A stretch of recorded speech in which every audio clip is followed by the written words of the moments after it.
আপনি গর্ভবতী হয়েছেন, টেস্ট করে কনফার্ম হয়েছেন যে আপনার প্রেগন্যান্সি টেস্ট পজিটিভ আসছে এবং আল্ট্রাসোনোগ্রাফি করলেন, করে দেখলেন যে বাচ্চার ঘর আসছে, মানে থলি যেটা জেস্টেশনাল সেক আসছে, কিন্তু বাচ্চার যে অংশ মানে ফিটাল পুল প্লাস বাচ্চার যে হার্টবিট সেগুলো কিছুই আসেনি। তখন আপনি আসলে কি করবেন?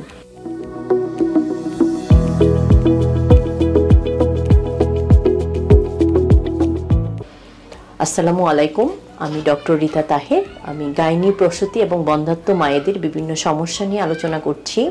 কাজ করছি কোনাবাড়ি ল্যাবেট হাসপাতাল এবং আরিভা ডিজিটাল ডায়াগনস্টিক সেন্টারে। আমি প্রচুর পেশেন্ট পাই যারা আমার কাছে আসেন, আল্ট্রাসোনোগ্রাফি করার পরে দেখি যে বাচ্চার ঘরটা আসছে কিন্তু বাচ্চার অংশটা এখনও আসে নাই। তো সেই পেশেন্টগুলো যখন এই রিপোর্টটা আমরা বলি তখন কিন্তু ওরা একটু ঘাবড়ে যায় যে আসলে কি হার্টবিটটা আসবে না, আসলে কি বাচ্চাটা আসবে না, তাহলে আমি ম্যাডাম কি করব?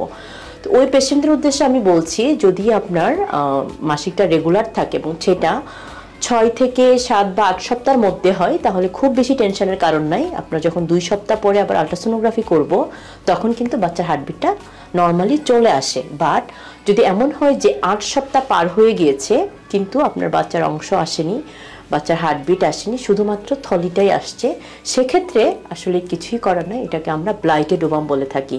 মানে বাচ্চার ঘর আসছে, বাচ্চার অংশ আসে নাই, সে বাচ্চাটা আসলে কন্টিনিউ করা যাবে না। যদিও এই রিপোর্টটা দিতে আমাদের অনেক খারাপ লাগে, বাট কিছুই করার থাকে না।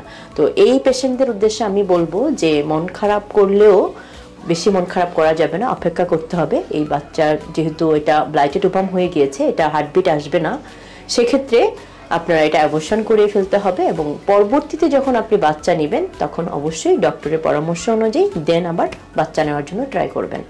ধন্যবাদ সবাইকে।